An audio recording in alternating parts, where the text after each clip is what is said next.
There seems to be a feeling of mistrust in the air. I wonder why. Have you come for revenge, Mr. Taylor? Do you perhaps have a revolver or some other lethal weapon with you? I turned all those in when I got this button, Anselmo. I'm as surprised as you are. If you are. I am, believe me. As for you, what would you do if I were to call Hubert? I'm not a hero, Anselmo. I'd run like a deer. Then you have my word. He will not molest you. A mere figure of speech, my word is worthless. What are you doing here? I was told to come. By whom? Phyllis. Phyllis? We were closely associated at one time. Professionally, of course. Dear, loyal, sentimental little Phyllis. Come sit here, Mr. Taylor. There is a vast difference in comfort between these chairs and those upon which our clients wait for a consultation. Besides, the lighting effect will set the proper mood of mystery and intrigue as we talk. What about the lighting effect in my eyes last night? What about the beating I took? I wish with all my heart that I could take it back. Another figure of speech. You haven't got a heart. True, but I've got a brain, and it was stupid of me. I apologize. Please, sit down. What do I get, my palm read or my horoscope? Let us use cards, Mr. Taylor. Let us place them face up on the table. In this case, an imitation crystal ball. I'll listen for a while.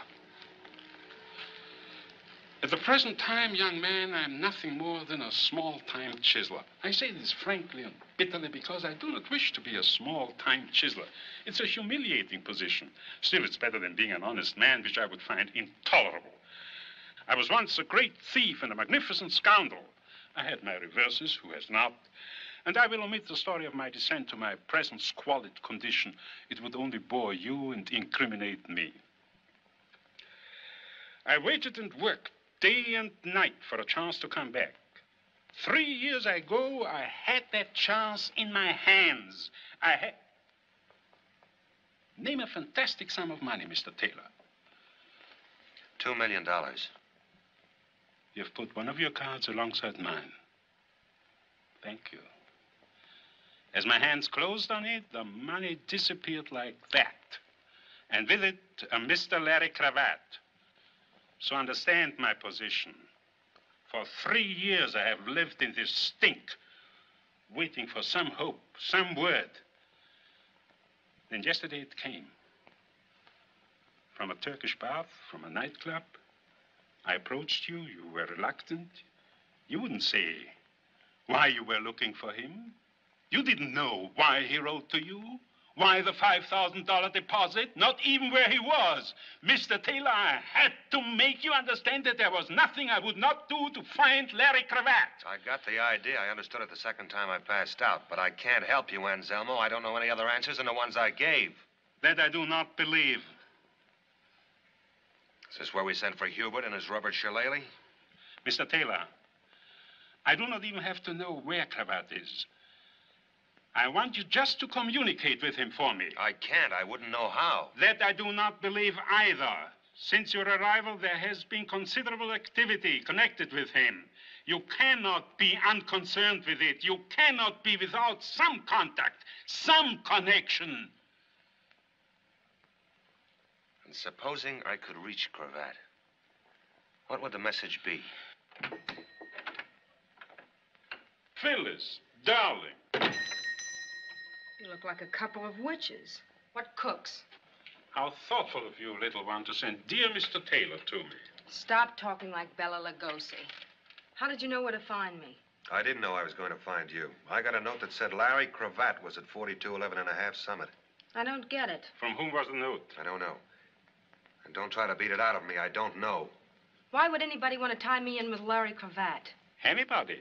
I can think of somebody who would have every reason in the world. Mr. Cravat himself. Did you know him? We just met. I was going to know him a lot better. Anselmo. The professional relationship which I mentioned earlier. We are still partners, Phyllis. Are we not? Don't start that now. Don't try to mix me up. Till you called me yesterday, Cravat was a name in an old phone book. You sent me after Taylor. All right, I went. After all, I'm smart, Anselmo. You think I'd bring him down to that dump if I were on my own? Do you think I'd send him to you? Sit down and listen. I was about to give Mr. Taylor a message for Larry Cravat. Then you do know. I said, listen!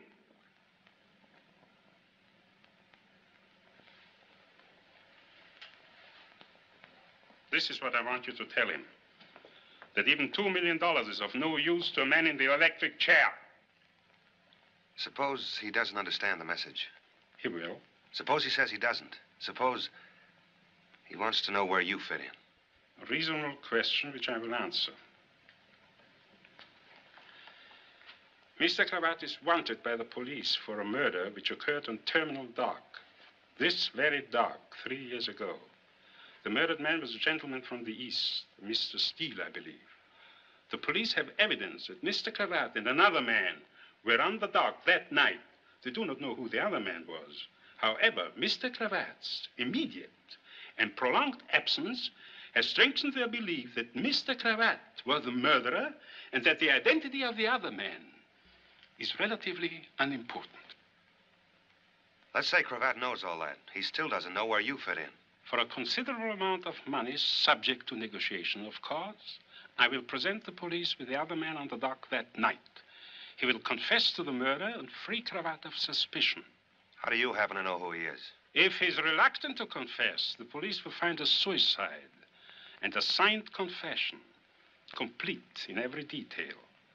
That might be better in any case. What makes you think Cravat will go for a crummy deal like that? Because it's to his advantage. Because it's probably to your advantage as well.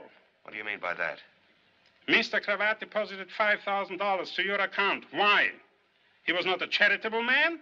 It is more likely that he was paying for services rendered. What were you being paid for? There is every likelihood that the unidentified gentleman on the dock that night was you, Mr. Taylor.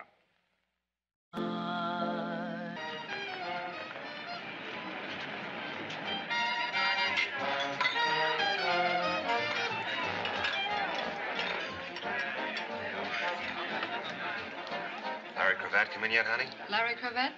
I'm sorry, I wouldn't know. Thanks anyway. Good evening, sir. Mr. Cravat's table. Mr. Cravat, pour the Suriquet. See. I'm very sorry Mr. Cravat had no reservation this evening. Well, you might have forgot. I'll wait for him at the bar. Thank you.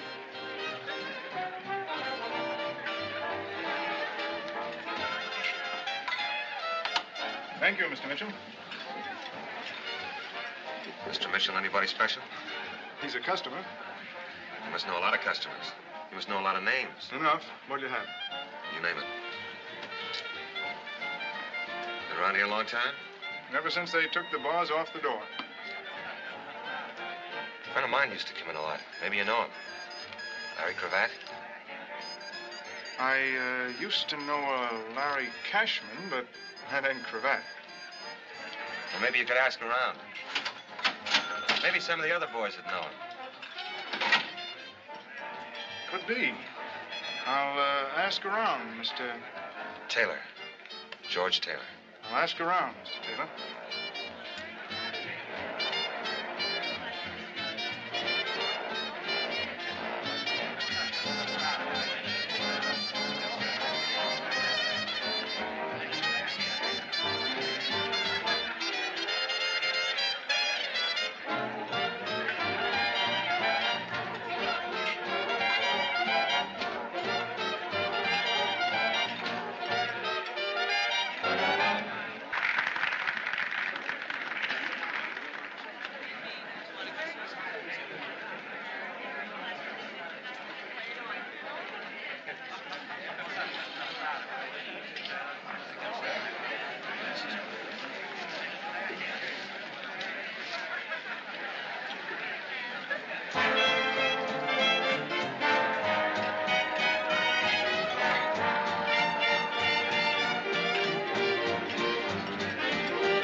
You forgot to knock.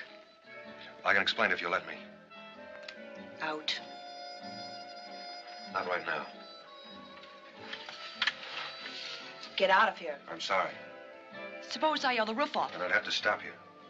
I bet you'd try at that.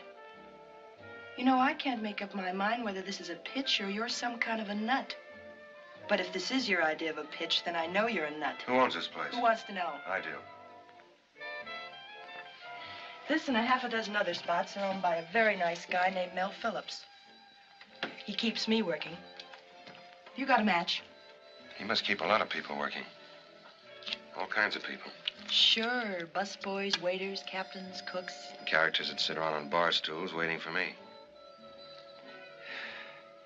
Is that supposed to make sense? What do you think? In about 2 minutes, a bouncer is coming back in here with no sense of humor. He's a foot bigger than you in all directions. That's what I think.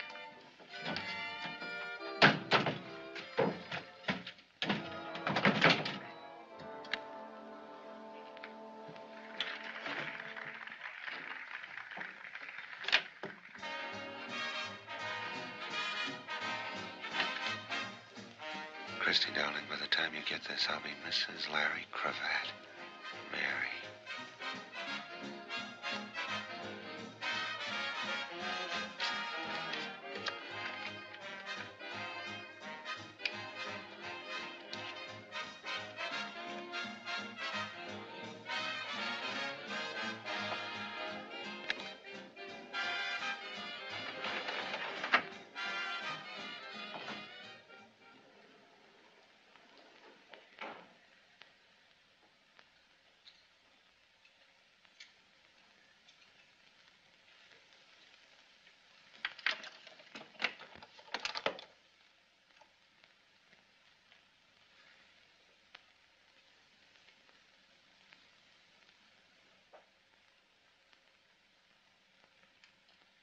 Thank you. How terribly gauche of me. Not at all. Do you happen to know when Larry will be back? Larry who? Thompson. Larry Thompson. He's my uncle. He lives just down the hall. Sorry, I don't. I couldn't be more fâché. After all, a lady shouldn't have to wait at all for a gentleman, even her uncle.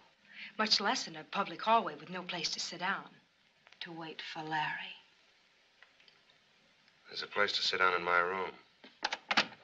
How nice of you to suggest it.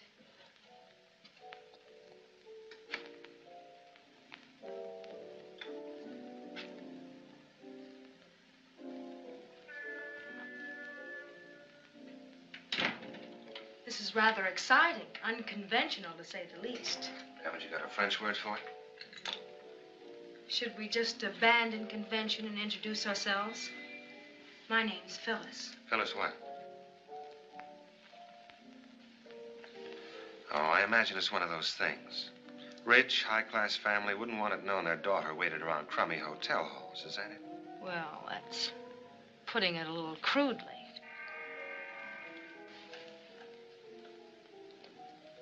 Not too rich and high class.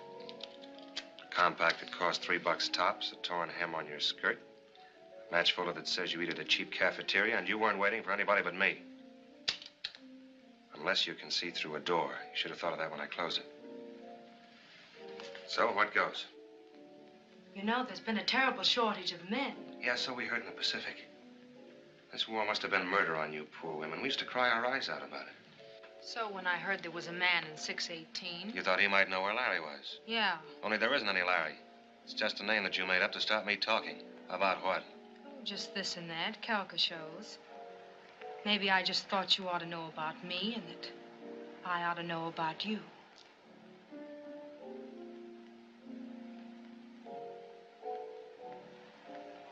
Did you have fun? I've had more fun drinking a bromo seltzer.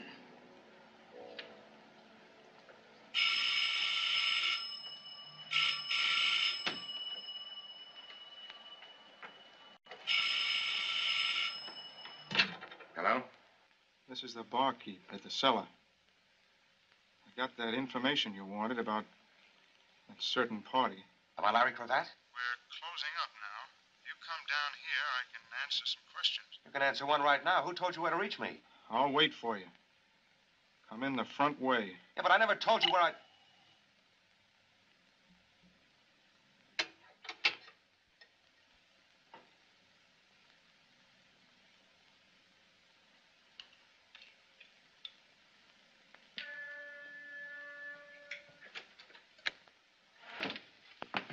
Be careful.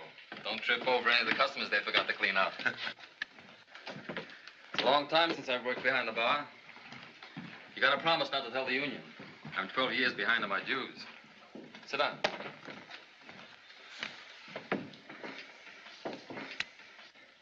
Stop me if I'm repeating myself, but you're a very nice guy, Mr. Phillips. Forget it. I guess I owe you quite a bit.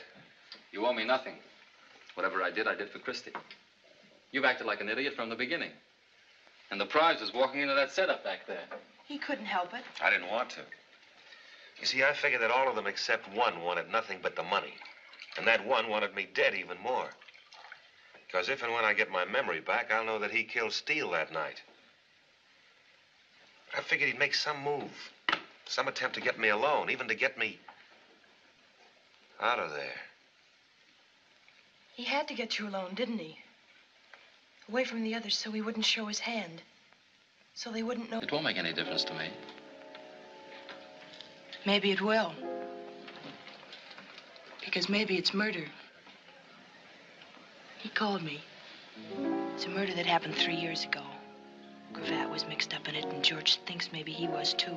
Thinks, maybe? He's not sure. He's got no way of knowing. I don't understand that. Well, don't try, but believe me, he hasn't. I'll believe you. Where is he now? He phoned me a few minutes ago. He's been down at the harbor trying to find out all he could about it. There was a witness to the murder. A man who used to work on Terminal Dock. A man named Conroy. Conroy. Nobody's quite sure what happened to him. George found out where Conroy lived. He's gone to his house. Why? To get some answers to some questions. Makes sense to me. Not to me. Taylor doesn't make much sense to me. Taking a beating to find somebody he doesn't know, running down a 3-year-old murder. Christie, who is he? What's his angle? Where do you stand? Like always, with my 2 feet firmly planted in the air. Take my advice and stay away from him. Don't get involved. In any way. Confucius say when something smell bad, make new When friends. something smells bad, believe me, it's in the air like an earthquake. Don't stand too close, Christie. Don't get hurt. In any way.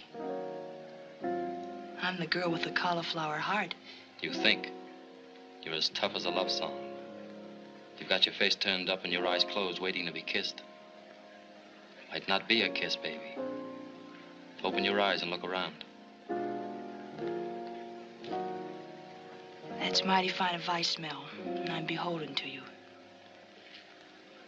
There's only one thing wrong, though. What? I'm nuts about the guy.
The truck.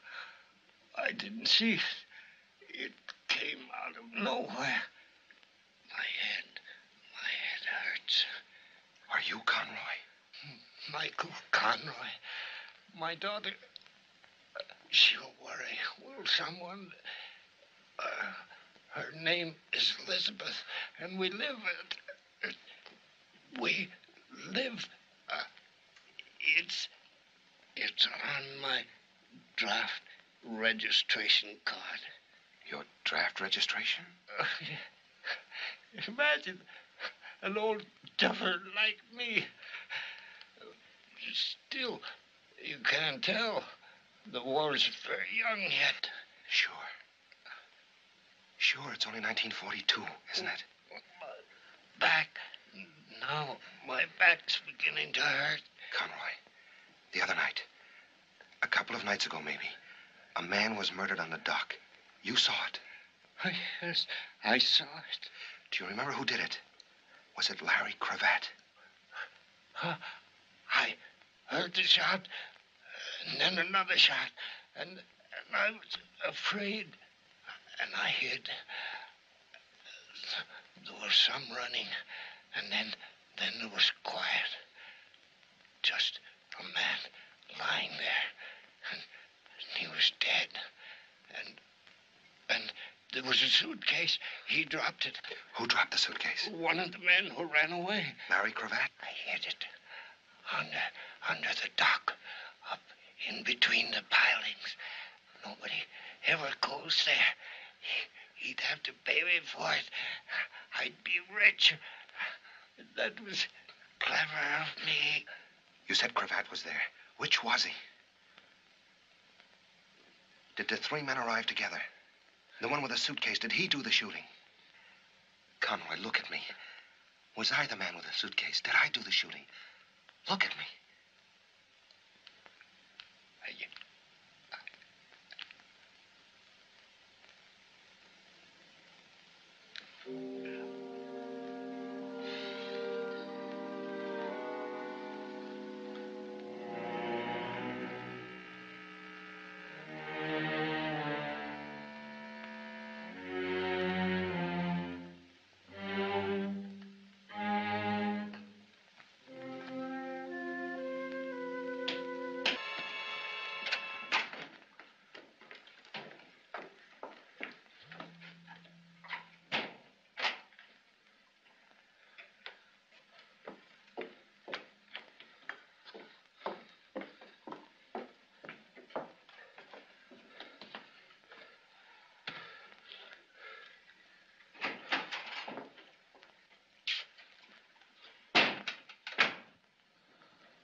Something else I've got to get used to.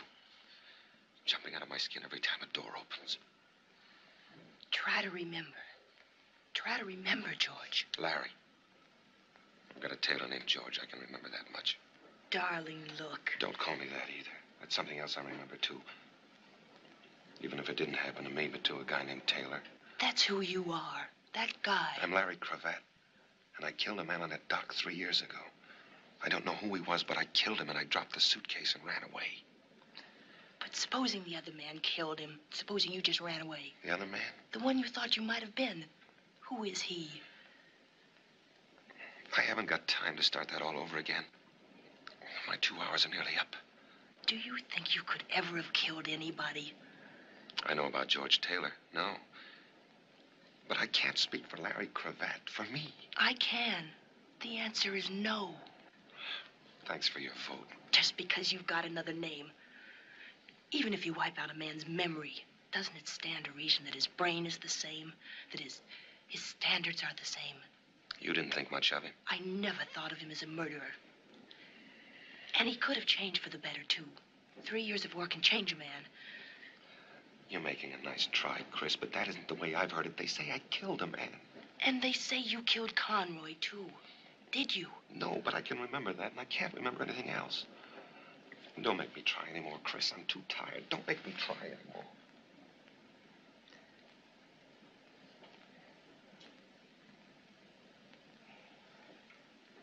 I'll get you a cup of coffee.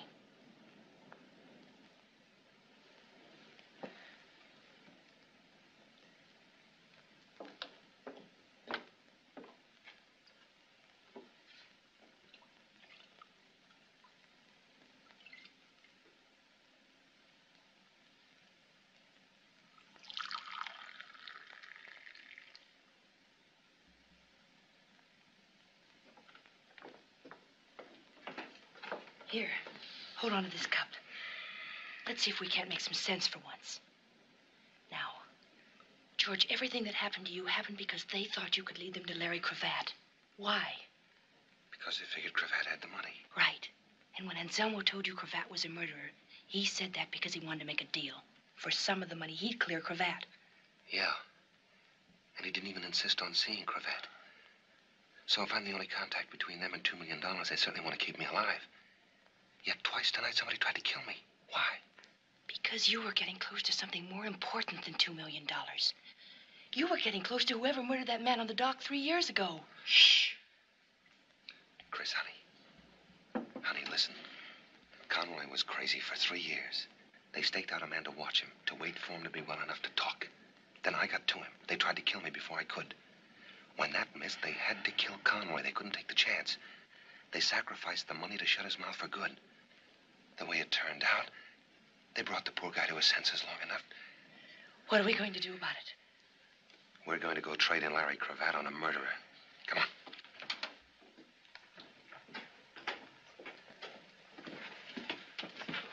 Going so soon? We just came in to be saved. There's more to it than that, young lady. I wonder if you could do me a favor, sir. Gladly, my boy. This suitcase, could you call a messenger and have him delivered to police headquarters? Police headquarters? It's important. You see, it's the personal property of Detective Lieutenant Donald Kendall. He's the one with his hat off. I know Lieutenant Kendall, young lady. In that case, my boy, I'll be very glad to take it over myself right now. And please accept this as a donation. $10? Thank you. Thank you very much. Chris. How long do you think before you can forget the guy that Mary wrote about in her letter? Funny you should bring that up. I haven't thought of him once. I keep remembering what it must have been that she was in love with.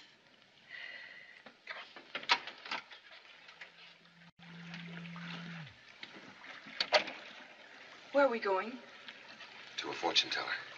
Why a fortune teller? To get our fortunes told. Eyes are no name. Think of a name. Taylor. Think of another name. There must be other names. Taylor.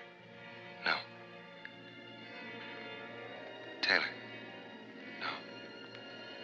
Taylor. Taylor. Taylor. Taylor. I'm in the middle of nowhere. I'm in betwixt and between. Dark is the starlight above me, never knowing you love me. I go drifting from dream to dream. And so, if I wind up with no one, how can I help but be blue? I'm in the middle of nowhere, 'cause I'm getting nowhere with you.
This looks a little bit rugged. Maybe you better take the car and go home. Come on.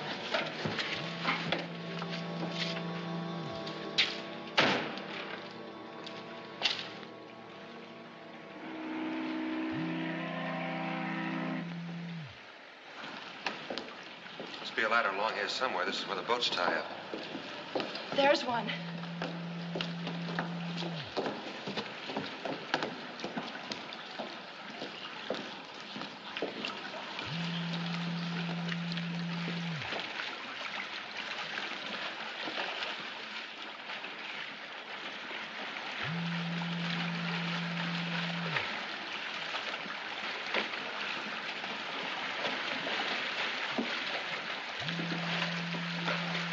If I were hiding a suitcase under here, I'd put it as high as I could and as far in as possible. What do you think? I think we should stay very close together.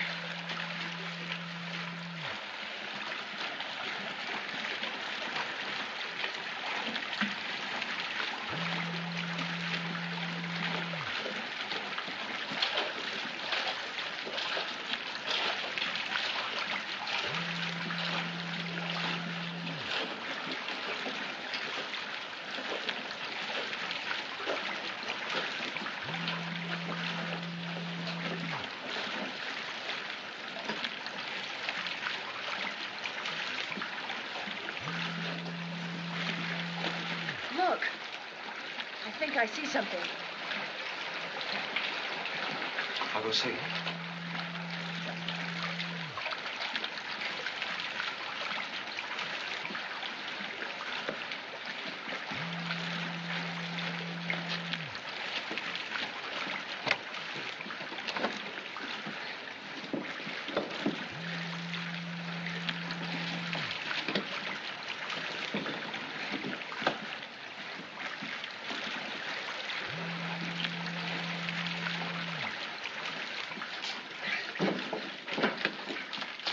As though someone had been at it. Rats, probably. There's some things I'd rather not know, if you don't mind.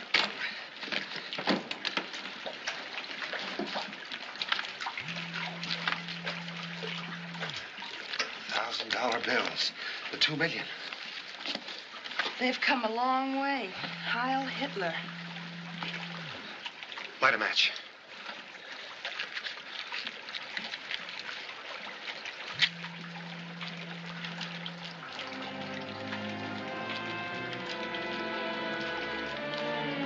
Light another one, quick. W. George Taylor. George Taylor. George Taylor. Meet Larry Cravat. Larry Cravat. George Taylor. I won't bother trying it on. I don't need a memory to figure this one out. A murder, a couple of quick changes, clothes and name, and then the hideout. With a brand new war on, what better place than the service? This doesn't prove anything, you know. Then maybe you ought to read this letter now. The one I found in the hospital, the one that told me... Here, read it.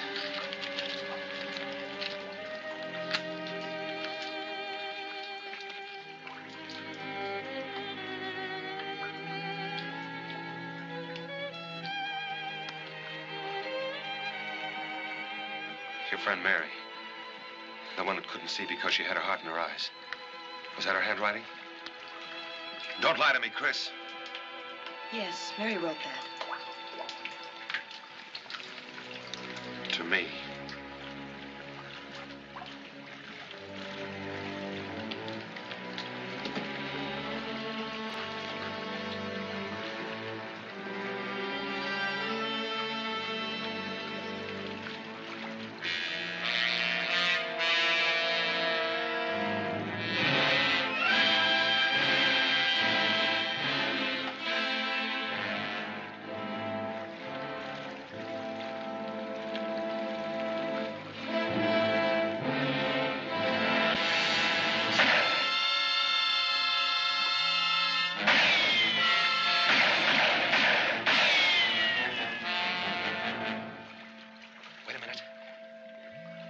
That was 6. Might be an automatic. Now.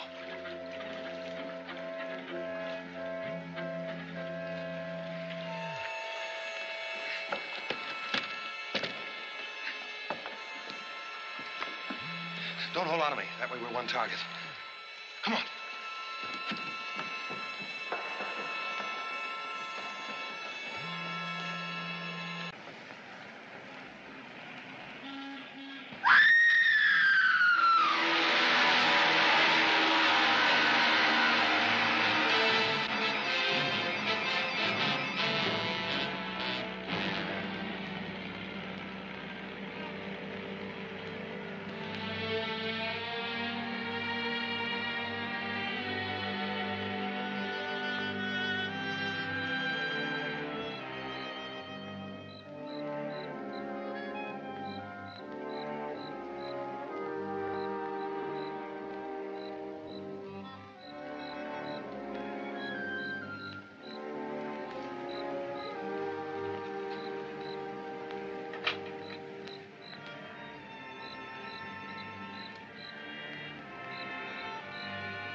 Good evening.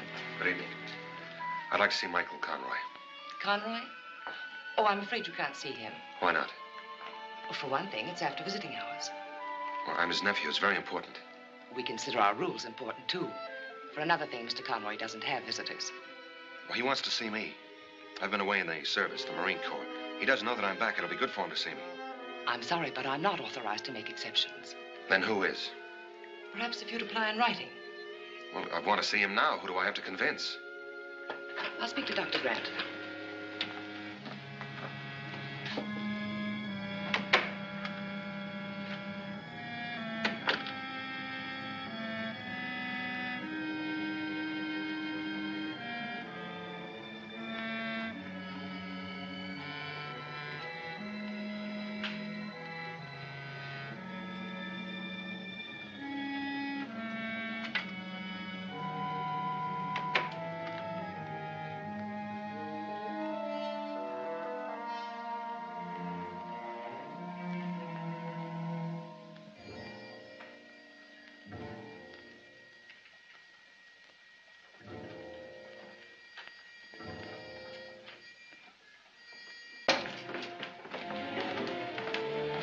How dare you wondered about the corridors of this sanatorium yourself? The door was open. I was just curious. That's not true, Doctor. The door was closed. Tom, see that this man leaves here at once. What about Conroy? Why can't I see him? Because his condition does not warrant. Why not? What is his condition? I'm his nephew and I have a right to know. You are not his nephew. And if you know Michael Conroy at all, you must also know that for the past 3 years he has been insane.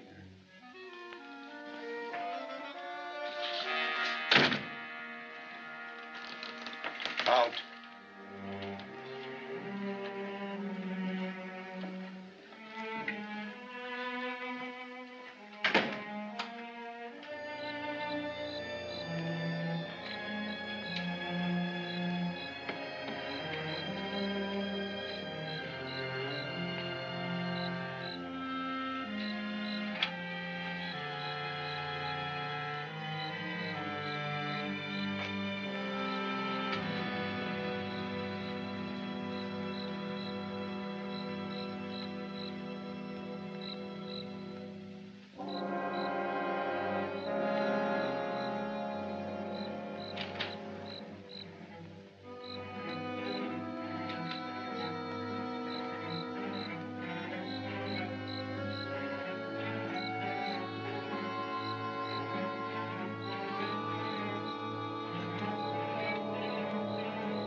Sit down and play for the boss. Do you want to be sent, brought, or do you have something particular in mind? How about where is my wandering boy tonight? Where indeed? Christy, who is George Taylor? Just a boy. A wandering boy. Kendall was in to see me about him this afternoon. So? He asked a lot of questions I couldn't answer. Kendall doesn't work out of the Missing Persons Bureau, you know. He's homicide. He steals fried shrimps. He wants to help, and so do I. You asked me to, remember? What kind of trouble is Taylor in?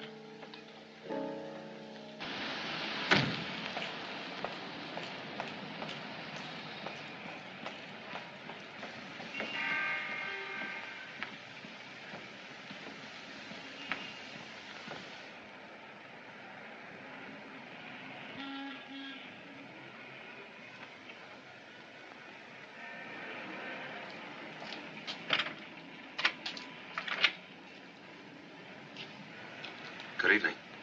I wonder if I could talk to Mr. Conroy. Come in.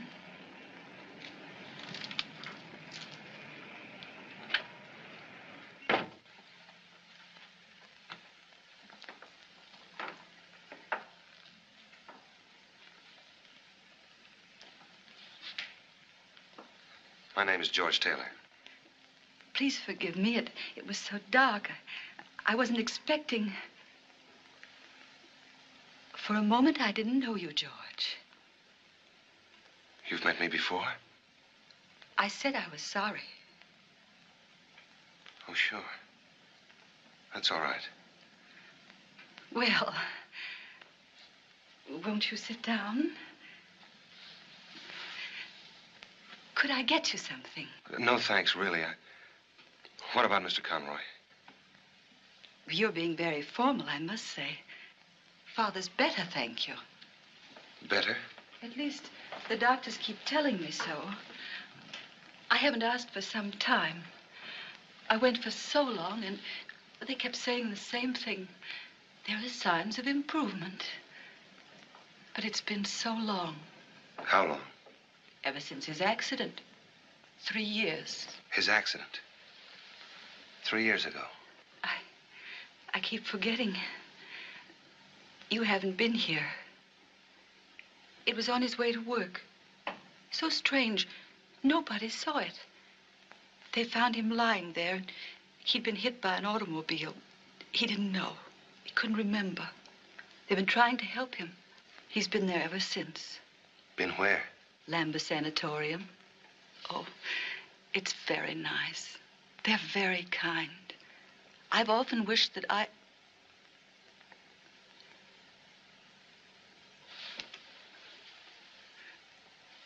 Memories have a way of getting stuck together like pages in a book, haven't they?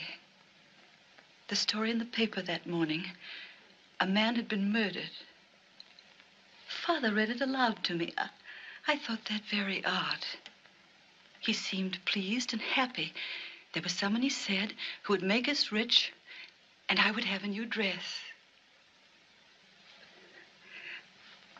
I'm afraid this one isn't very pretty. The man who was going to make you rich. What was his name? I don't remember. Was it Larry Cravat? It was so long ago. I don't remember things well, really.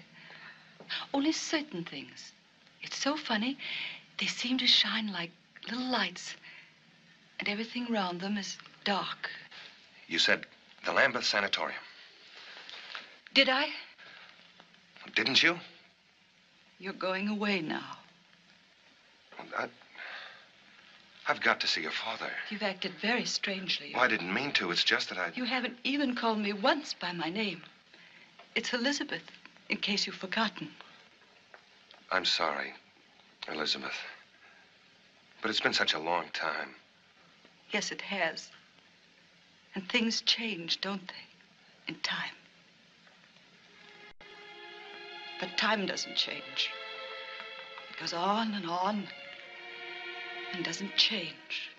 I know, because I've watched it. The nights, the days, the nights. are always the same.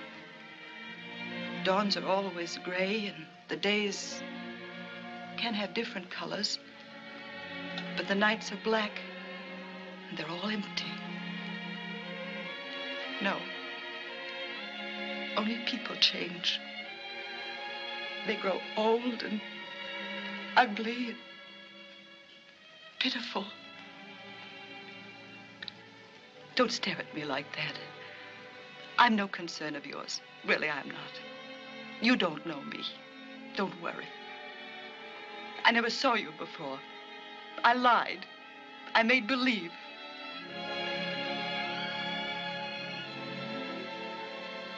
Please, don't be angry with me. You see, I'd made believe so much for so long that I wasn't alone, that I had friends, that I wasn't afraid, that I wasn't dead, that I was alive. I wanted so to make believe that somebody loved me more.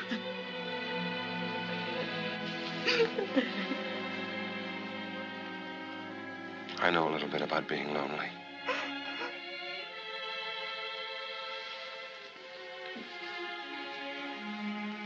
I'll come back to see you soon again, Elizabeth.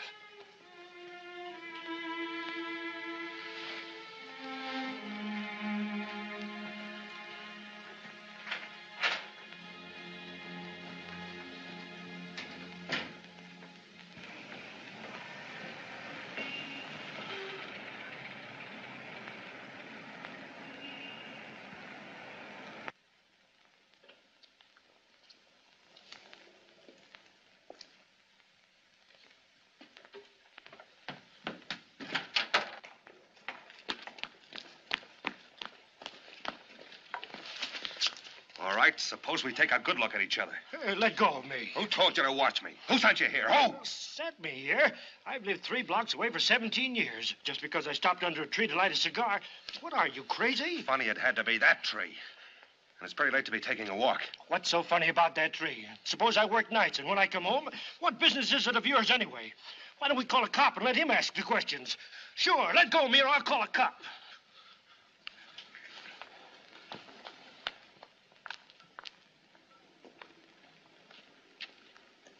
Now what? I can't play along like this anymore. I'm getting the jumps. Chasing shadows. I'll be hearing noises next. Christie, call up Phillips, will you? Tell him I want to talk to that police lieutenant. Kendall.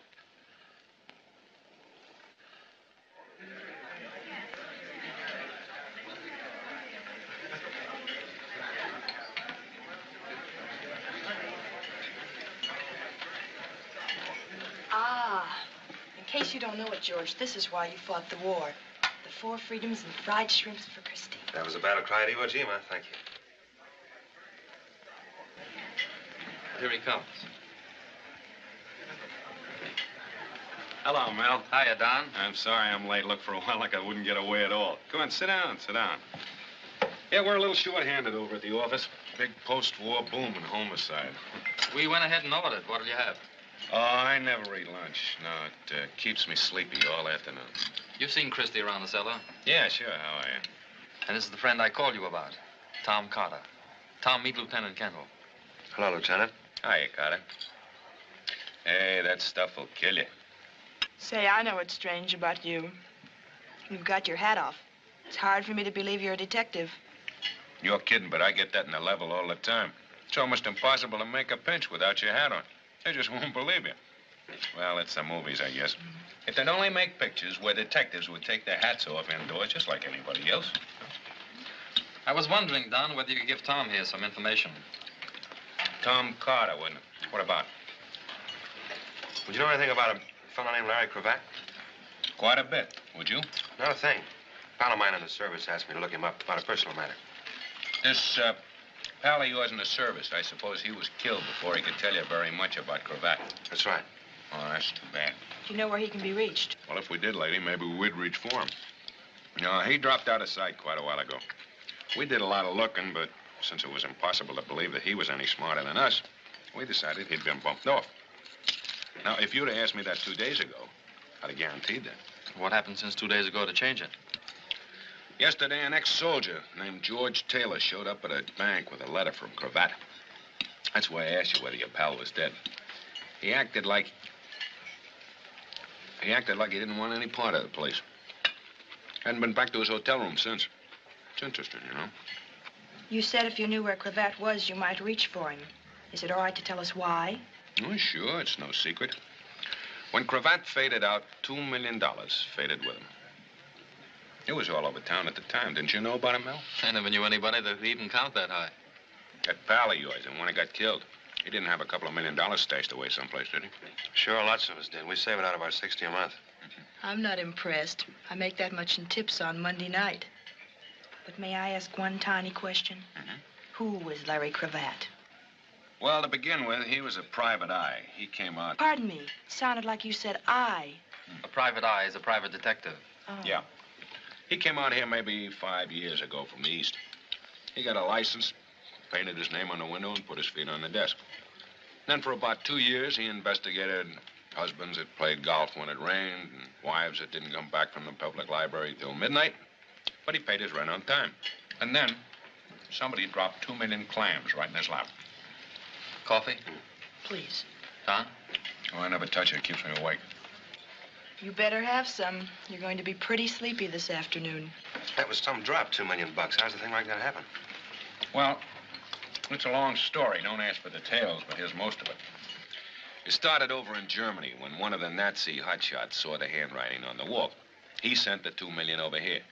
And then before he could come over after it, he got knocked off by one of the fellow members of the lodge. And here was this big chunk of dough floating around loose in this country like a paradise at a fireman's ball. It moved east to west. Each time it moved, it left a stiff behind it with his fingers stretched out. The boys play rough for that kind of lettuce, you understand. Somehow, it got to Los Angeles. Somehow, Cravat got mixed up with it. I don't know much more than that. Except that when Cravat blew, so did the jackpot. Sounds like one of those to-be-continued next issue stories. Yeah. Well, I got to get back. I shouldn't have come, but I did it instead of my lunch hour. You shouldn't go without eating like that. It's not good for you. Lieutenant? Yeah, something else? How does this other fellow tie in this, what's his Taylor. name? George Taylor. I don't know yet. Maybe not at all. Maybe he has as little to do with it as any of us. Well, I should think you'd have picked him up. You must have a description. Oh, those eyewitness descriptions. Right now, he could be anything from a jockey to a Siamese twin. Later on, you narrow him down. No, he'll probably come in by himself sometime. If not, we'll go out and pick him up. These fortunes, they kill me. This ain't bad. Well, I'll see you some more, huh? Bye. Bye. Bye, Don.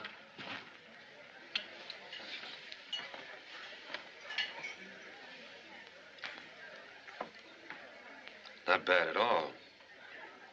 Confucius say when something smell bad, keep nose clean. Boy, I certainly fooled him. I told you he was a smart cop. He was a hungry cop, I'll say that much. You know, anybody that dug up Cravat would be digging up a couple of million with him. It's a good reason for trying. That's even a good private reason. It's not mine, if that's what you mean. I've got no interest in the money. Well, I'm a businessman, and frankly, I'm interested right now. Maybe we can work something out. Where you wind up with Cravat, and I wind up with what I can get. Help yourself. And I wind up with a pair of nylons, I suppose? You name it, Chris, all or any part of what I've got. Speaking as kind of a partner now, I'd like to know a little more about what happened at my place last night. You might ask around about a character named Anselmo. Anselmo? Very polite man with a very wet face. He shut his eyes every time Hubert hit me, then he told him to hit me again. I've heard tell of Anselmo. They say it in whispers. I'm sure he's just a misunderstood boy. Well, of all the nerve, a ticket. And I had lunch with a cop. Seems somebody left a note. For you.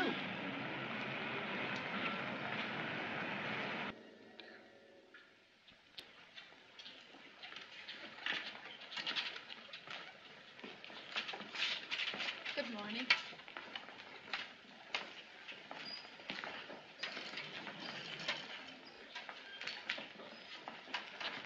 Good morning. It is one, too. One of Honolulu's finest summer mornings. Why not take a look at it? Come on, try. See that tree? There's one just like it outside my window back home. I'll bet there's one you remember, too. The doctor said that you're to sit up for a while today. Your jaw is knitting beautifully. The wires will come out in a day or two. When you get tired, rap on the nightstand.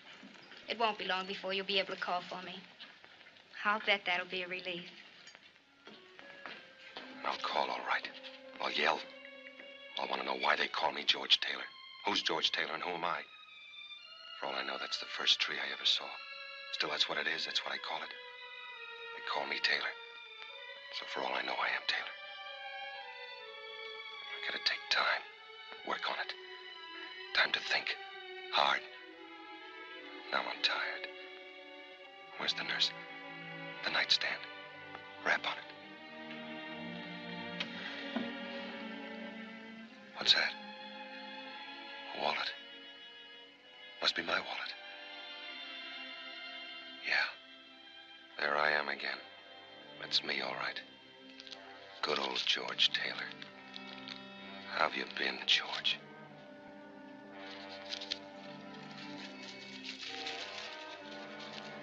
These are my last words to you. That's why I write them, so that I can always be sure that these were my last. That I despise you now in the memory of you. That I'm ashamed for having loved you. That I shall pray as long as I live for someone or something to hurt and destroy you. Make you want to die. As you have me. Who writes letters like this? Who do they write them to? Men they despise, whose memories they despise. The memory I haven't got. Won't be long and I'll have to talk. Think fast. Now they only know my name. If I tell them I don't remember, they'll backtrack. They'll dig up that memory and throw it in my face. I've forgotten that man. Somebody's praying for him to be hurt and want to die. I won't let them know I can't remember. I won't let them dig him up.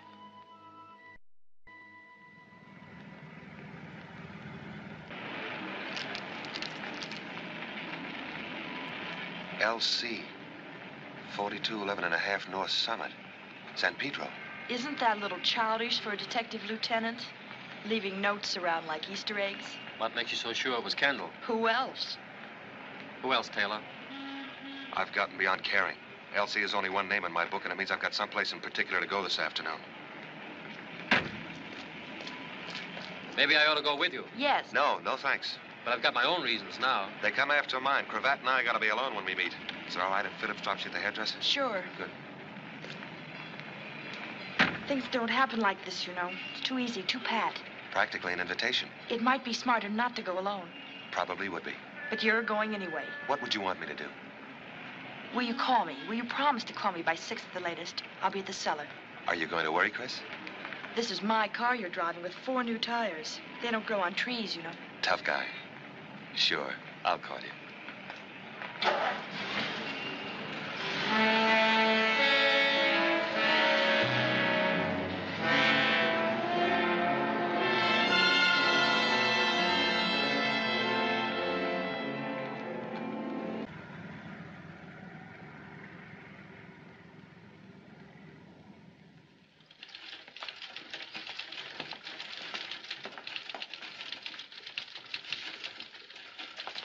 Taylor, George W.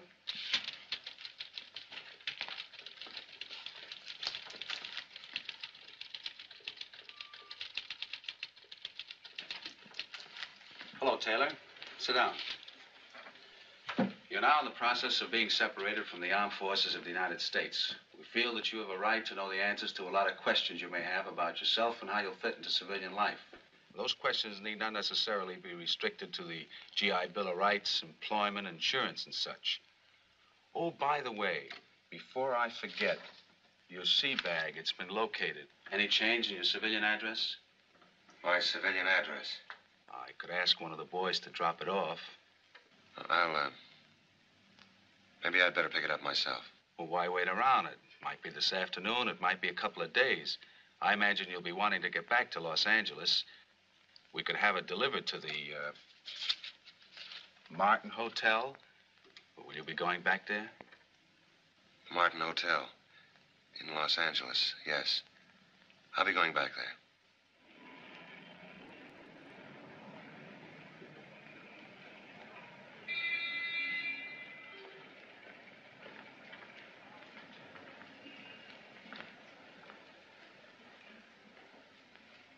Can you give me some information? That depends. A man named George Taylor lived here 3 years ago. It must have been in January. Did he give an address he had before he came here? Or did he leave a forwarding address? We're not supposed to. It's kind of important. Yeah?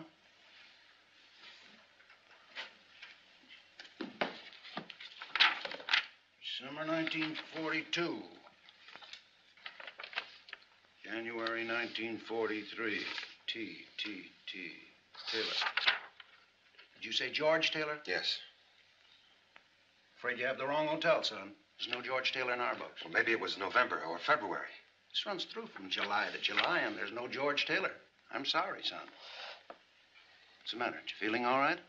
Yeah. I guess I just made a mistake.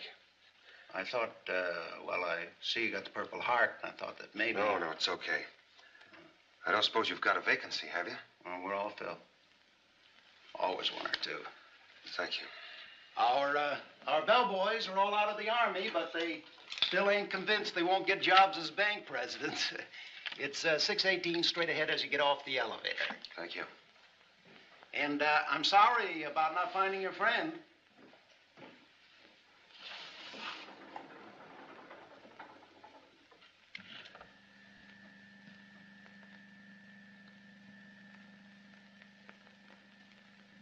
Yeah, this is it, all right. That'll be $13.60 storage charges. 3 years and 7 months it's been laying here. Another 5 months and it's been sold for the charges. That's the longest I ever heard of anybody checking a briefcase. Even a trunk. Unless it had a body in it.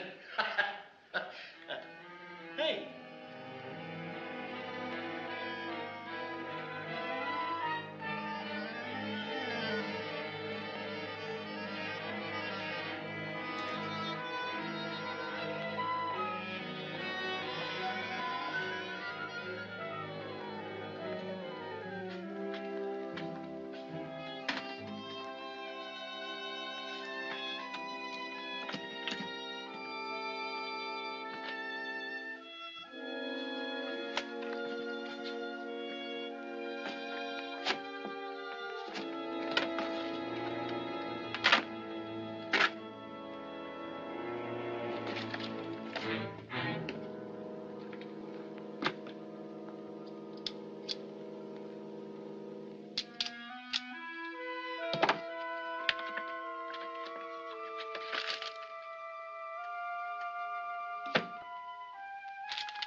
Larry Cravat.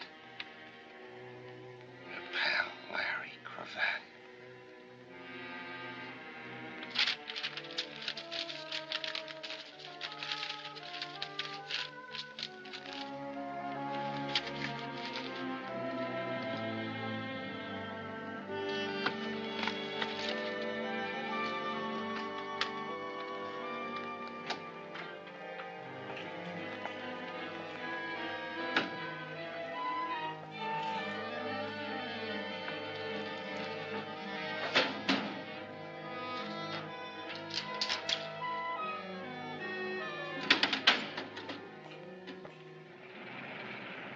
Thank you very much, sir. Come again. And I'll be sure and send that uniform.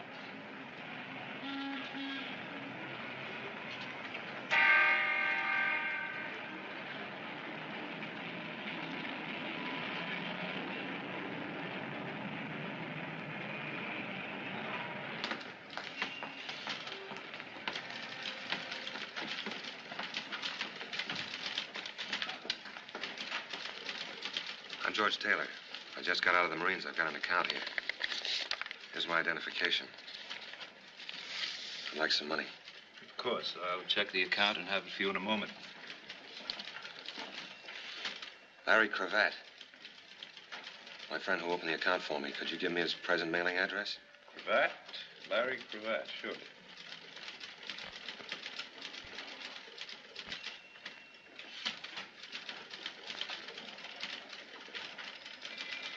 If you will pardon me a minute, Mr. Taylor. Anything the matter?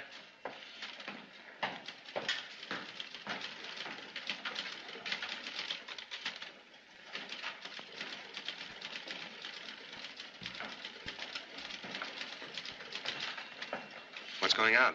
Isn't the account all right? It's perfectly all right, Mr. Taylor. Well, if you need any more identification, I have my discharge If you paper. just wait a minute. Wait? For what? If you don't mind, there's some questions we'd like to ask you. Questions? I don't get it. It'll just take a minute, Mr. Taylor. It'll have to be some other time.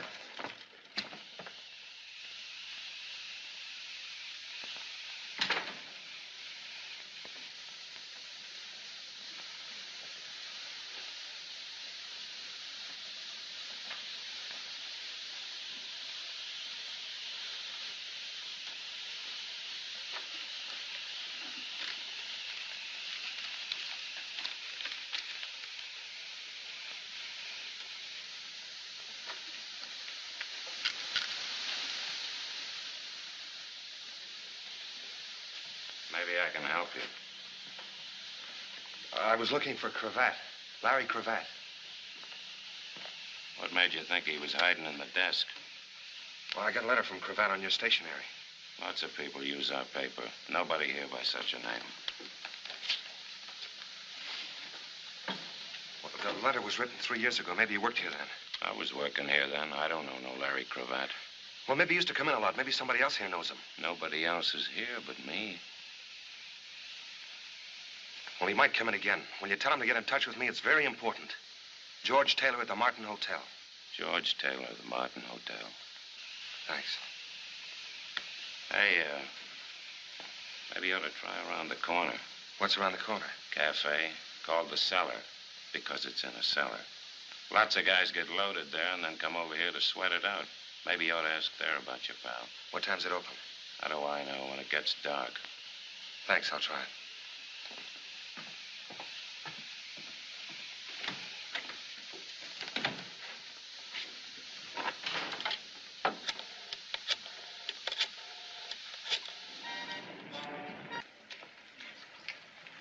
Well, but isn't Hubert?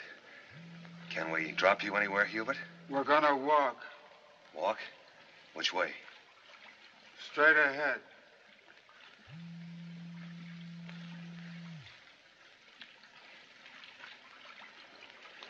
Oh, that he... I'm sorry you're in this, Christy. She's not in it. Did you know all along that George was Larry Cravat? Not until tonight. I never met Cravat. Steele had come up from Arizona to bring me the $2 million. I'm in a good spot to slip big bills like that into circulation. Steele didn't know me. We were to meet on the dock. Cravat heard about it somehow. He met Steele, convinced him he was me, and got the money. Steele was alone when I got there. I thought he double-crossed me, and I killed him. Then I saw Cravat. I shot once and missed. I never saw him again. Conroy saw it. And you tried to have him killed with a truck. Same thing you tried with me tonight. It wasn't very effective. It missed you completely. And he wound up with his mind affected. He doesn't worry me now, though. No, the little man with the glasses took care of that, didn't he? The one you staked outside Christie's house to watch me. Did you send him after us tonight under the dock? I didn't know you were under the dock. His orders were to get you wherever and whenever. I've thought about you a lot, Cravat. For 3 years, about you and the money you stole from me. You're going to be a poor man now, Cravat. A dead man's a poor man. I got you into this. Stop it. Little Miss know the right people. I couldn't leave you alone. Had to call in that good, kind character. I never did anything to you, Christy. You're doing all right now. Why didn't you stay out of it? I told you to. I warned you. The answer still goes. I know you're nuts about the guy. But it's too late now. She's got no part of this, and you know it. It's too late. But maybe it isn't. I'm sorry. You don't know why we were under the dock. Do you want me to tell it? Or Christy, maybe you'd rather believe her. Is it that important? I thought it was. Finding out whether the $2 million I hid there 3 years ago was still there. Was it? Every brand new $1,000 bill. I thought you got away with it. And you thought a lot of it must be gone. Not a cent, Phillips. It's all there. $2 million. Nobody in the world will know you've got it except Christie. That's the deal. Christie for $2 million. No sale. Well, what can she do to a smart operator like you? Go to the police? It's her word against yours. I'll be gone. They think I did it anyway. Conroy, too. All she can do is repeat herself, and pretty soon nobody's listening. It's no use, and I won't have it. $2 million, Phillips. $2 million. Where is it? I'll take you near it. Then Christie goes free, and I'll take you to it. This can't be a phony. I'm in no position to work one. I couldn't have planted it. I didn't know this was going to happen. Where do we have to go? Back near the dock. Okay.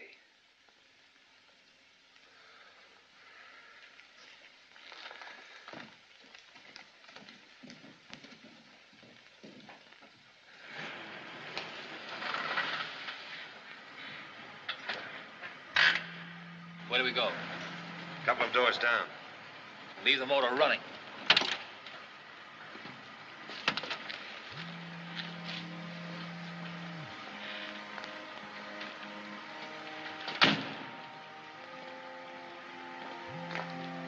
Okay.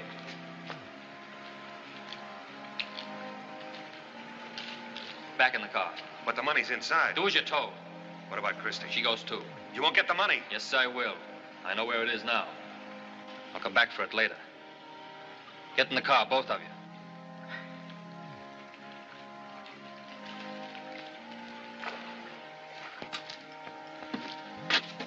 Don't anybody move.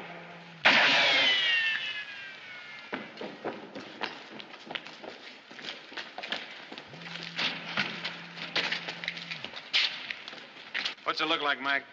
He's still with us. Hey, keep these people back in there. Better get an ambulance. Right.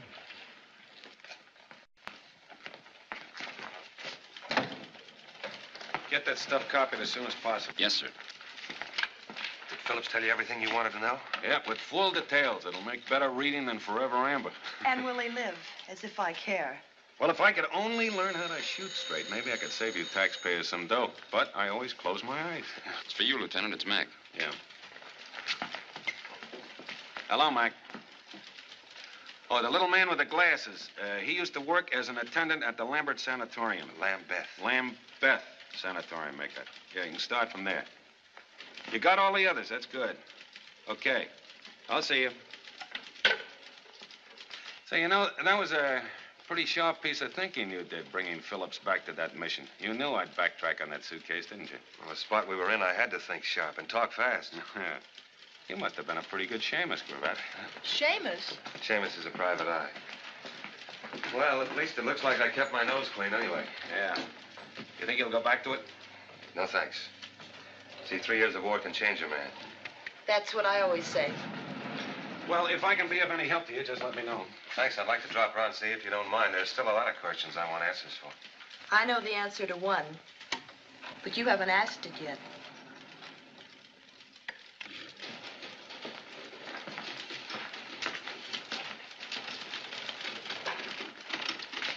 You know, Moskowitz, have you ever wondered why a detective keeps his hat on all the time? Can't say that I ever thought about it, Lieutenant. I found out why tonight. You see, if you have to shoot a man, you don't want to be holding a hat in your hand. Seems that the movies are right.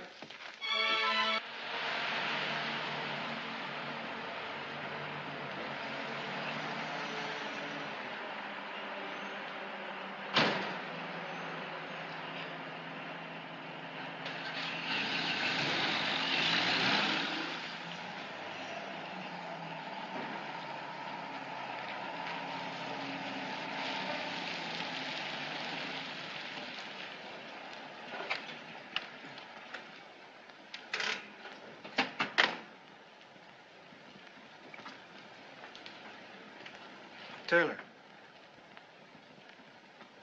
Somebody wants to see you.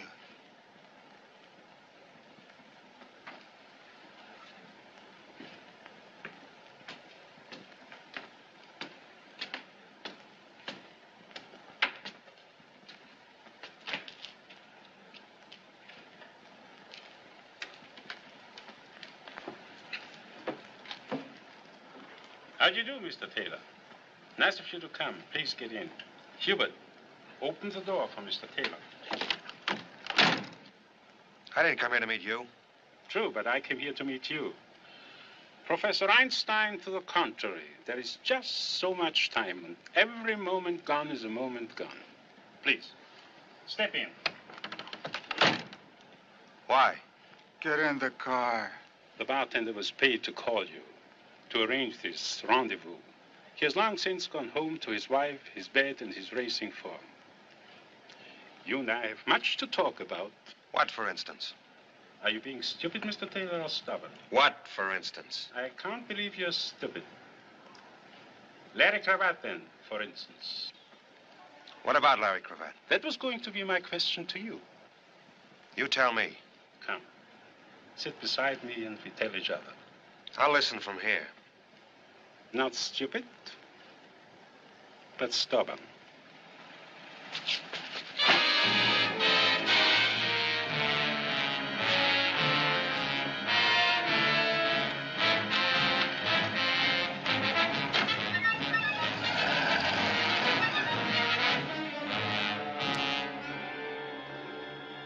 Mr. Taylor, are you ready to tell me the whereabouts of Larry Cravat?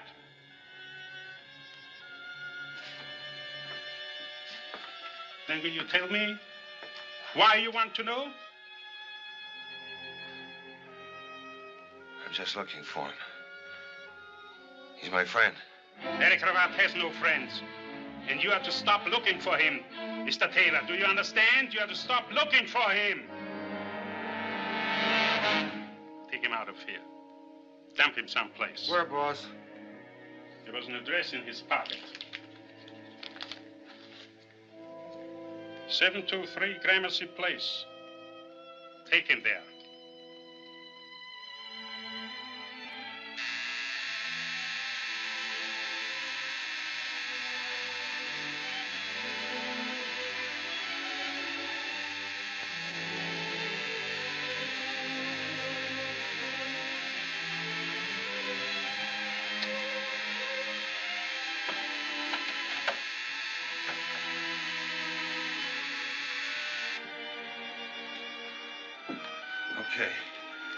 Okay, I quit.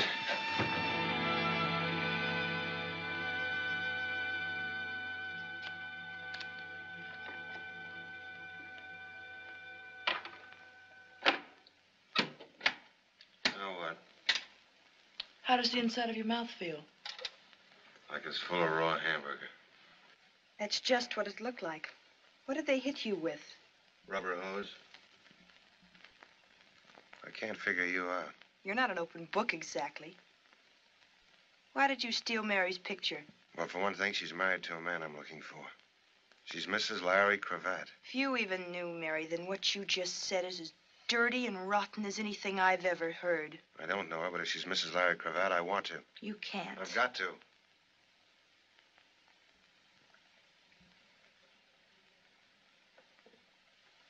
Mary was my closest friend. She was my partner. I went home one Christmas and she wrote to me. In one letter, she met Larry Cravat. In the next, she was in love with him. The third had that picture in it. I received one more letter from her after that. She waited 3 hours at the city hall, but he never showed up. When I came back, she was dead. An accident. She didn't look where she was going when she crossed the street. She couldn't see. She had her heart in her eyes.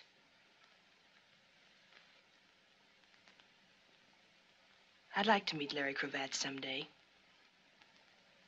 Quite a character. I'd like to meet him, too. So would the boys in the back room. They didn't believe I didn't know where he was. Why do you want to meet him? I think I'll go now. How far do you think you'll get? The nearest foxhole, maybe. I'll be watching my hotel. All sorts of people. What's your name? Taylor. George Taylor. It's all over town. I may run for dog catcher. Look, I've got to talk to somebody. I'll go crazy if I don't talk to somebody. I'm somebody. I think you are. What do you know about amnesia? Not much. Something that happens to you. You forget who you are or where you belong. Isn't that it? Every now and then you read about it in the newspaper. A guy named John Doe was picked up in a fog. Never happens to anybody you know. It happened to me. Yeah, for all I know, I might have been born 6 months ago. It's a joke because 6 months ago I woke up in a hospital. It's where babies are born, in a hospital. Only this was different. It was in the South Pacific, and it wasn't a maternity ward.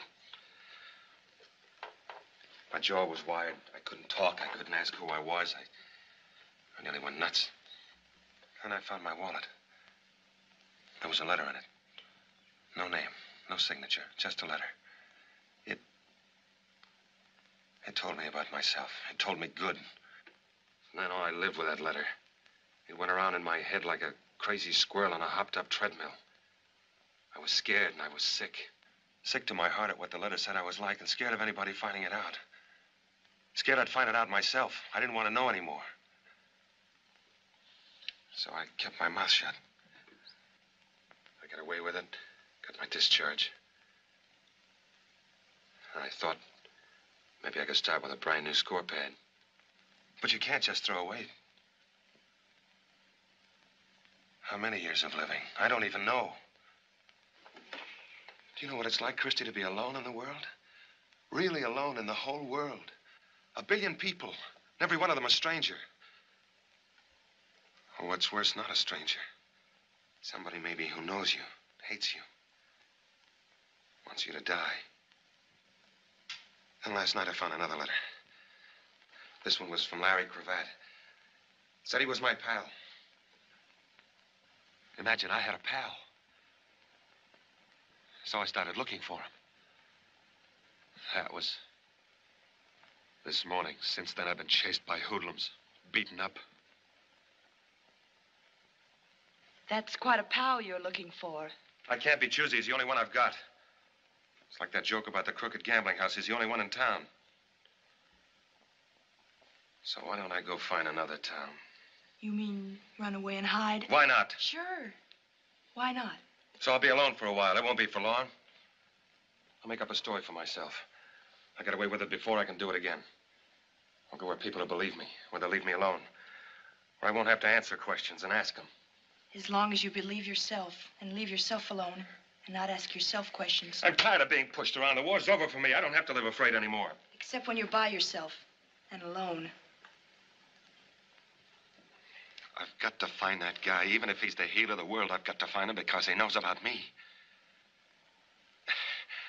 What am I going to do, Christy? You'll keep swinging.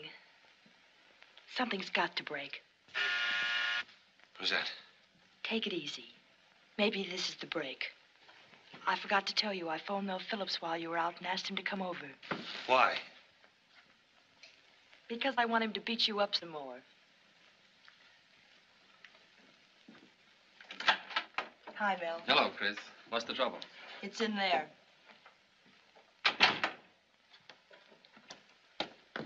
George Taylor, Mel Phillips. This is the character I phoned you about. The one that keeps falling through doors with me on the other side. Hello, Taylor. Hello. Some hot coffee, Mel? Thanks, Chris. No sugar. I know. I understand your trouble started at one of my places, the cellar. Do you want to tell me what happened? It's all right. You may have heard I don't like that sort of thing. I've kept the hoodlums out of my clubs, and they're going to stay out. I'd appreciate you telling me what happened. It's all right. Forget it. I called Mel before you told me about things. Thank you, Chris. If you make up your mind to stay around, I'm sure he can help you. All right, Taylor, will you help me? There's a reason I was so late getting here, Chris. The police called just after you did. One of my bartenders was found in a vacant lot. They figure he was dumped out of a car. Which bartender? John. Is he the one I talked to? I asked him if he knew a man I was looking for. After that, he set me up with the 2 characters that chased me into Christie's room. And who was the man you were looking for? His name is Larry Cravat. It's beginning to bore me. Larry Cravat. Funny, I think I know it, but I can't place it. What does he do? I don't know. Whatever he does, he seems to keep pretty busy. Why are you looking for him? I just want to find him. Private reasons? They're good enough. Well, anyway, there are two of us looking for him now. There are more than two of us, Mr. Phillips. The police, for instance? Maybe. Any reason why we can't go ask them? They might want to know who's asking and why. Which takes us back to the private reasons. Look, Taylor, if I go to the police, and I probably will, don't worry about my bringing you into it. I appreciate that.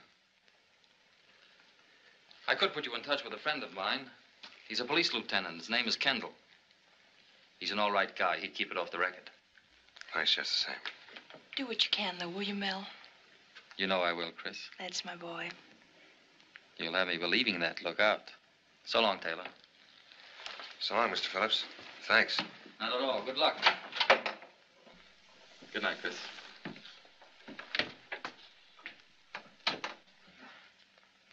Well? He's a nice guy. That's the only kind I know. Except me. I'll go get some sheets for that couch. I can't stay here. Why not? I won't need any sheets. This will do fine. Well, then, I'll see you in the morning. Don't forget to look under your bed. Lock your door. I'll do that.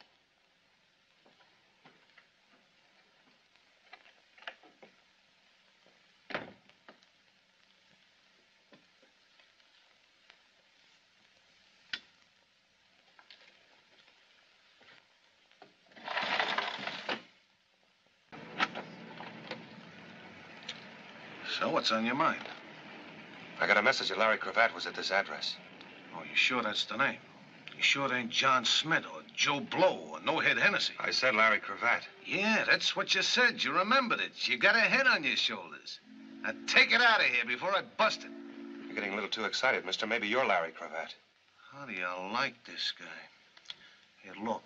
It didn't work. Now beat it. You thought that she was home and I wasn't, so I am home. So I answer the door, so you quick ask, does Oscar Fink live here, or do you want to buy a canary? I don't know what you're talking about. That's all, brother. What's going on out here? What's he selling? What's he selling? You wouldn't know, of course. You never seen him before, of course. If it's insurance, I'll take a little on him. Double indemnity. What's that mean? Means if I beat your brains in, I get paid double. Whatever it is, mister, we don't want any. We haven't got any. I'm looking for Cravat. Whoever he is, we'll look somewhere else. Yeah, look someplace else. Maybe she could suggest where. Gotta have a special place, huh? He wants to know, can you suggest some place he can look? Doesn't he know I'm a lady? Tell him I busted my crystal ball and he'll have to find one for himself. She busted her crystal ball. You'll have to find one for yourself. Crystal ball? A fortune teller. Ask her which one she goes to. Which one do you go to? Crystal ball's a fortune teller? Tell him I never use them, and he can go look on Terminal Dock, and if he doesn't find one, he can jump off it. She says, go look on Terminal Dock, and then jump off it.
talk to you for a minute? Well, it is a little late, but come in.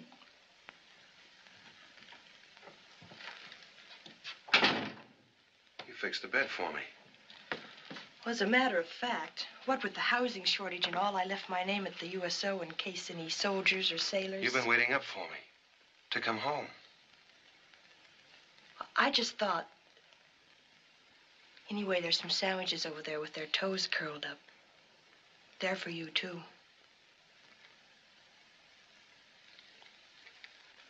I guess I missed my dinner. Well, what are you waiting for? Nothing, I guess. I can't wait anymore. I don't understand that. It's no good, Chris. I've got to get out of here. Now, this minute? Now, this minute. I found Conroy. He'd been stabbed. He died in my arms. I had to fight my way out. Why? Why didn't you stay and tell the truth? With a dead man in my arms? What was the truth, wasn't it? Why run away? Because that's all I can think of to do. Because I live running away. But was Conroy able to talk? Did he say anything before? Yeah, everything I wanted to hear. All about a suitcase he hid under Terminal Dock. But what about Larry Cravat? Could have been a couple of other fellas. And it could have been you, Anselmo said. Why don't you say it, too? It's what you're thinking. Why don't you say it, too? I don't know what I'm thinking. I've got my eyes closed. I'm trying to open them and look around. You were running away the night you ran into my life. A man was killed because you asked him some questions. You were beaten up. You wanted to run away again. All you knew about yourself was in a mysterious letter you found. Then you lost your head and went after an innocent man in the street. Innocent? That's the one who killed Conroy.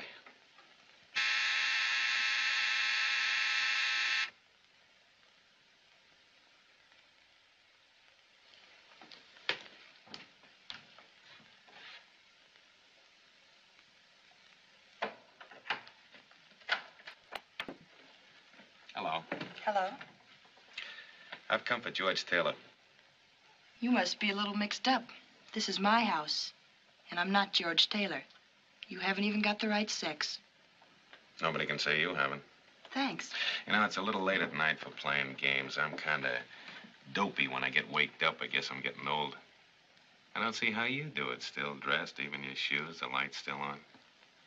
What do you say we don't try to mix each other up? Here's Taylor here. They're both in the kitchen, he and Adolf Hitler. You'll get promoted for this, Lieutenant. Yeah, that's a good one. I guess I was a little stupid about that, Taylor. I figured he was getting pushed around, didn't know who by. That's why I left that note in your car. I thought that he'd take one good look at Phyllis and get off the merry-go-round.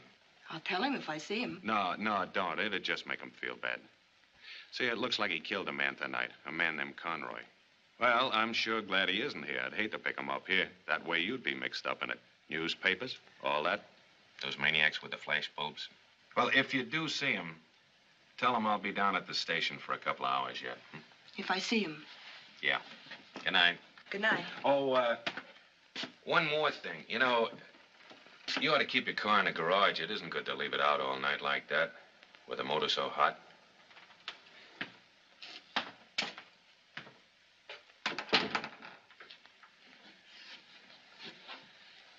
I was coming out when he stopped me by talking about you.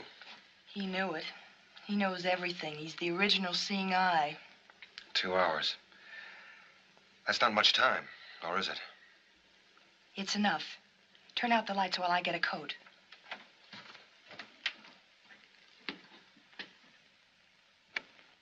Where are we going? On a treasure hunt. After a suitcase under Terminal Dock. You're not. You're staying out of this. Remember what Confucius said. Now you listen to me. If it turns out that in your whole life you ever killed anything bigger than a horsefly, then I'm crazy and I want to be locked up. Tell that to Confucius. Chris.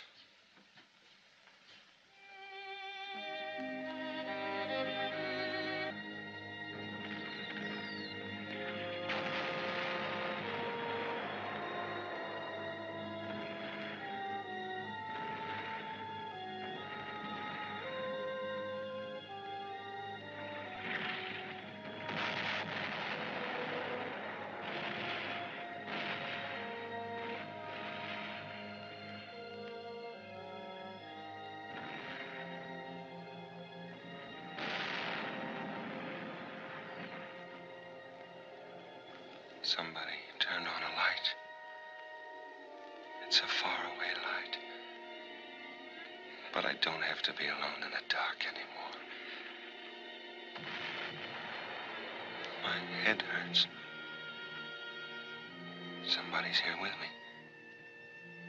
Easy. Lie still. Tell him it hurts. Why can't I talk? Doc, look at me. Look at me hard. See it in my eyes. I need somebody. It hurts me. Help me. He came to a little while ago. Seems to be in a lot of pain. He'd be letting you know it, too, if his jaw weren't bandaged so tightly. Let's control the pain. Quarter grain MS every 4 hours, more often if necessary. Yes, sir. What's happened to me? What am I doing here?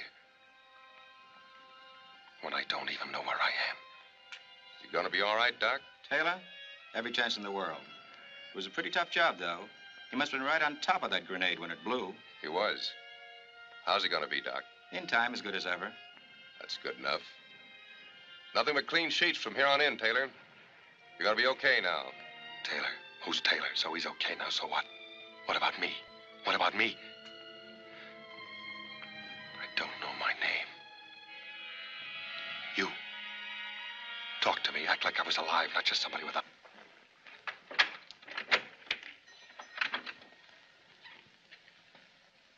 Come in.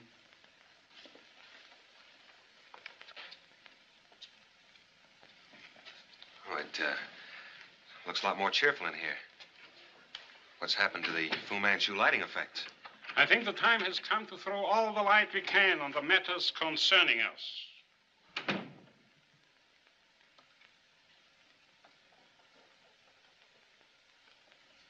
And who is the character with the hair? This is a Miss Smith. I get it. If it's around, I'm sure you will. Oh, we're having repartee, are we? We are not. Now that we are all here... But we are not. Aren't you confused, Mr. Taylor? Not anymore. Sit down, Chris. The reason for this informal gathering was news on the radio tonight that you are wanted for murder. That's not news. You might say the police have a priority on you. It is therefore necessary that we conclude our business at once. Mr. Taylor, where is Larry Cravat? Shouldn't that be Mr. Cravat? Where is George Taylor? What do you mean? You wanted to see Cravat, all right? You're looking at him. You're crazy. Remember, I had my face pushed around at Okinawa. The docs patched me up. Well, Phyllis? I don't know. It could be. I don't know for sure. After all, I only met him once. I'm Larry Cravat. You can take my word for it. I do. Then he knows where it is. Don't let him waste no more time, boss. He'll talk. Well, what do you know? Hubert said 3 whole sentences. Hubert! Open up. I know they're here and I want in. Open up.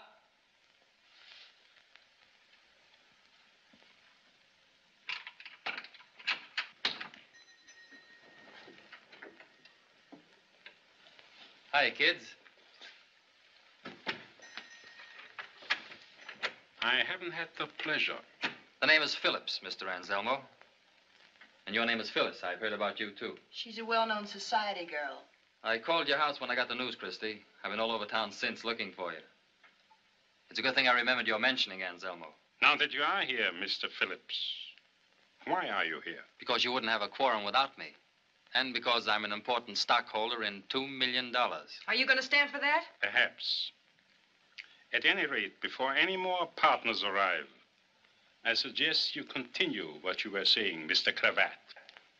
Cravat? Bring him up to date, Chris. Secrets. I'll take the proposition you offered me, Anselmo, with one slight change. And that is? I don't want a fall guy. One of you, or one of your hired help, killed Steele on that dock 3 years ago. I want the one that did it. Do you maintain that you yourself were not the one? I know it. Well, in that case, I cannot tell you how sorry I am, Phyllis. Sorry, for what? I did my best during all this time. I saw to it that the finger of suspicion never touched you. What are you driving at? Everyone knows that you were with Cravat the night before the murder. But where were you on the night of the murder? With you. I was with you. With me? Phyllis, you shouldn't. You're among friends. Hubert was with me all that night. Was she here too, Hubert? No, boss. What is this, some kind of a gag? You're smart. You can tell a cheap frame. This is a laugh. Then laugh this off. That you were seen on the dock the next morning. That you were nervous and upset. That you threw something into the harbor, something that glinted in the sun. People will swear it was a gun, Phyllis. Well, here's one you can swear to. You and that big tub of lard. Baby don't get framed by your kind. Your kind come a dime a dozen. That accent don't score with me, and I'm not paying your bills. Look it up in one of your books, Anselmo. There's a dead bartender the cops want to know about. Hold it. Get over there. You too. I want the money too, but not that bad. My car's right in front of the door. Get in it.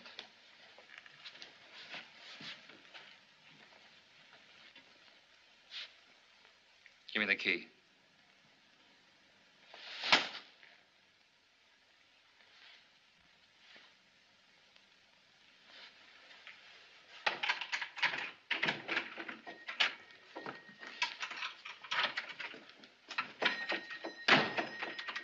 No, gentlemen, no. There's no time for that. I doubt whether there's even time enough to get out of town. Phyllis, darling.